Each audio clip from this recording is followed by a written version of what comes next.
welcome to my channel which is called Divine Connection। मैंने अपने last video में बात की थी लव वाइब्रेशन के बारे में। मैंने आपको समझाया था कि लव वाइब्रेशन होता क्या है, क्यों हम किसी को लव वाइब्रेशन भेजें और उसका क्या असर होता है। तो मैंने सोचा क्यों ना वाइब्रेशन क्या चीज़ है इसके बारे में थोड़ी सी क्लैरिटी दी जाए, क्योंकि बहुत लोगों को क्लियर नहीं है कि वाइब्रेशन क्या होता है। तो आज के इस वीडियो में समझाने की कोशिश करूंगी कि वाइब्रेशन है क्या चीज़। सबसे पहले ये जान ले कि हम सब एक एनर्जी है। हम सब एक एनर्जी, मैं एक एनर्जी, आप एक एनर्जी। और इस पूरे दुनिया में जो भी लोग हैं, जिस चीज़ का भी अस्तित्व है, वो एक एनर्जी है, जो एक ही एनर्जी अलग अलग चीज़ों में डिस्ट्रीब्यूट है। और ये सारी एनर्जीज यानी कि सारे लोग एक दूसरे के साथ जुड़े हुए हैं एक तार के थ्रू। अब आप कहेंगे तार, कौन सा तार? मैंने तो किसी तार को नहीं देखा। मैं और आप जुड़े हैं, कौन सा तार जो हमें जोड़ रहा है? ये तो दिखता नहीं है। जी हाँ, ये दिखता नहीं है, लेकिन ये बहुत मजबूत तार है। और ये तार है विचारों का तार, हमारे थॉट्स का तार, जिसके थ्रू हम सब एक दूसरे के साथ जुड़े हुए हैं और बहुत ही मजबूती के साथ जुड़े हुए हैं। जब हम किसी के बारे में कोई भी थॉट क्रिएट करते हैं, किसी भी एनर्जी के बारे में, वो थॉट तुरंत वाइब्रेशन के रूप में, एक तरंग के रूप में उस तार के थ्रू दूसरी एनर्जी के पास पहुंचते हैं और दूसरी एनर्जी तुरंत उस पर रिएक्ट करती है।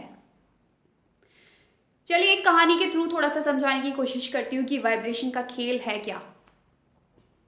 एक राज्य में एक राजा रहते थे और सुबह शाम वो अपने बालकनी में खड़ा हुआ करते थे और वहां से सुबह शाम आते जाते एक लकड़हारे को देखते थे।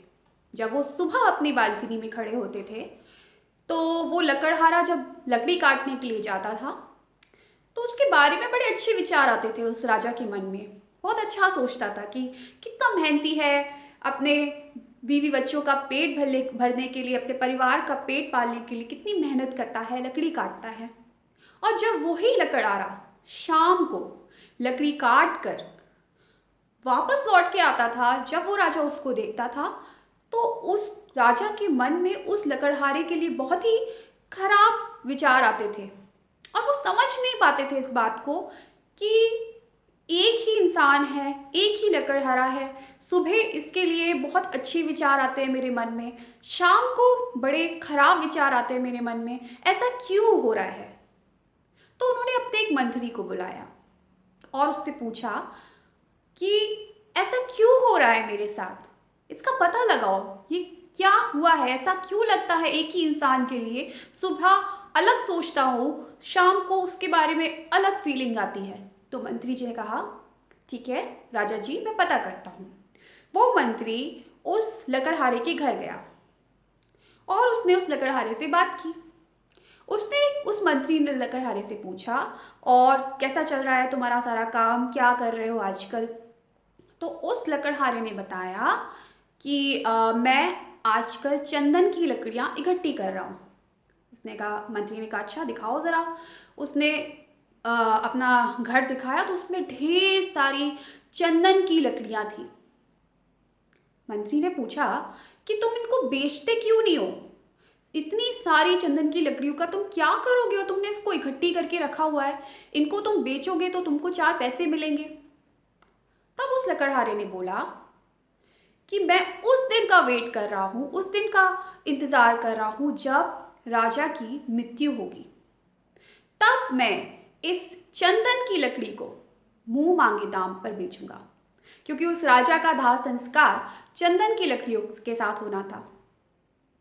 मंत्री सारा खेल समझ गया कि जब सुबह वो लकड़हारा जाता है लकड़ी काटने के लिए तो उसके मन में विचार होता है कि मुझे अपने परिवार के लिए काम करना है, और जब शाम को वो लकड़हारा लकड़ी काट कर अपने घर लौटता है तो उसके मन में ये विचार होता है कि यार मैंने इतनी सारी लकड़ियां इकट्ठी कर ली, बस राजा की मृत्यु का समाचार मिले, मैं ये लकड़ियां बेचूं और मुझे मुनाफा हो जाए। ये थॉट्स थे लकड़हारे के राजा के लिए, जो उसके थॉट्स उस राजा के पास जा रहे थे उस तार के थ्रू, विचारों के तार के थ्रू, और राजा समझ रहा था। हम लोग ना कई बार कहते हैं ना, या किसी किसी इंसान के साथ बड़े अच्छे वाइब्स आते हैं और किसी इंसान के साथ हमें बड़े नेगेटिव वाइब्स आते हैं। हम कहते हैं यार हम समझ नहीं पाते इस इंसान के साथ जब मैं रहता हूँ तो मुझे इतना नेगेटिव क्यों फील होता है, इतने नेगेटिव वाइब्स क्यों आते हैं इसके साथ, और किसी के साथ बहुत अच्छा लगता है, बहुत अच्छे वाइब्स आते हैं। हमको एक्चुअली हमारी अंतरात्मा बता देती है, हमको पता चलता है कौन सा इंसान हमारे बारे में कैसी सोच रखता है, क्योंकि ये वाइब्स सारी चीज बता देते हैं, ये सारी कहानियां बयां कर देते हैं और हम समझ जाते हैं। तो ये खेल है वाइब्रेशन का, ऐसा होता है वाइब्रेशन का खेल। जब हम बोलते हैं कि कोई टेक्निक लगाइए एलओए में, यानी कि लॉ ऑफ अट्रैक्शन में बहुत सारी टेक्निक्स होती है, वहां पर हम कहते हैं कि हाई वाइब्रेशन में रहकर उन टेक्निक्स को डन कीजिए, क्योंकि जब आप हाई वाइब्रेशन में होते हैं ना तो आप यूनिवर्स के साथ अलाइन होते हैं, क्योंकि वहां की जो वाइब्रेशन है वो बहुत हाई होती है। वहां तक तो आप नहीं पहुंच सकते, लेकिन जो आपकी क्षमता है वहां तक तो जा सकते हैं ना। जितना हाई वाइब्रेशन में जा सकते हैं उतनी तो कोशिश कर सकते हैं ना। और ये वाइब्रेशन इस कदर होता है ना कि ये एक यहाँ तक कि ये इंसानों में तो जाता ही है, पौधों में भी पहुंचता है। आप प्रयोग करके देख लो, आप एक एक्सपेरिमेंट कर लो, 2 गमले लगाओ अपने घर में, एक को पानी दो, सेम टाइम पे दोनों को बराबर पानी दो, एक को कोस कोस के पानी दो। अरे मुझे तेरा काम करना पड़ता है, मैं घर का भी काम करूं, ये भी करूं, तुझको भी पानी दूं, तेरे को भी खाद दूं, और एक को बड़े प्यार से पानी दीजिए, बहुत उसको प्यार कर करके। असर दिखेगा, उन पौधों में असर दिखेगा, एक खिलेगा एक मुरझाएगा। और अगर यकीन ना होना तो एक एक्सपेरिमेंट करके देखना। ये होती है विचारों की शक्ति, वाइब्रेशन। यहां तक कि हमारे वाइब्रेशन एक मृत इंसान के पास भी पहुंचते हैं। इसलिए बोलते हैं जब कोई मर जाता है ना तब भी उस इंसान को कोसना नहीं चाहिए। बहुत सारे लोग होते हैं, मर गया अच्छा हुआ, इसको तो मरना ही चाहिए था, किसी काम का नहीं था। ये सारे वाइब्रेशन ना उस मृत शरीर पे भी जाते हैं। इसलिए बोलते अपने वाइब्स का, अपने वाइब्रेशन का हमेशा ख्याल रखो। सारा खेल इन वाइब्रेशन का है। याद है ना कि आपको देखा होगा आपने, हम किसी को याद करते हैं और अचानक से उसका कॉल आ जाता है और हम बोलते हैं अरे मैं तो अभी आपको याद कर रहा था, अभी आपको याद कर रही थी, क्योंकि हमने यहाँ पर थॉट्स भेजे, हमने यहाँ पर वाइब्रेशन भेजी उसको याद करने वाली, उसको प्यार से हमने याद किया और उस एनर्जी ने क्या किया, तुरंत रिएक्ट किया। ये होता है वाइब्रेशन का खेल। तो इसलिए जब मैंने लव वाइब्रेशन की बात की थी ना, तो वो जो वाइब्रेशन थी बहुत प्योर थी, बहुत हाई फ्रिक्वेंसी पे थी।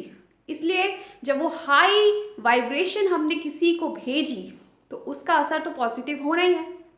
तो हमेशा इस चीज़ का ध्यान रखिए कि हम किस तरीके से वाइब्रेट हो रहे हैं, किसी के लिए कैसी वाइब्रेशन हम भेज रहे हैं। चाहे कोई जानवर हो, कोई इंसान हो, पेड़ पौधे भी, हर कोई हमारा वाइब्रेशन समझता है। तो हमेशा इस चीज़ का ध्यान रखिए कि अपनी वाइब्रेशन को हमेशा हाई रखिए।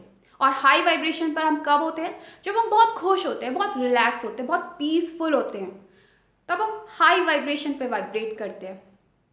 और उस समय कोई भी टेक्निक हम लगाते हैं ना लॉ ऑफ अट्रैक्शन के अंदर, वो 100% मैनिफेस्ट होती है।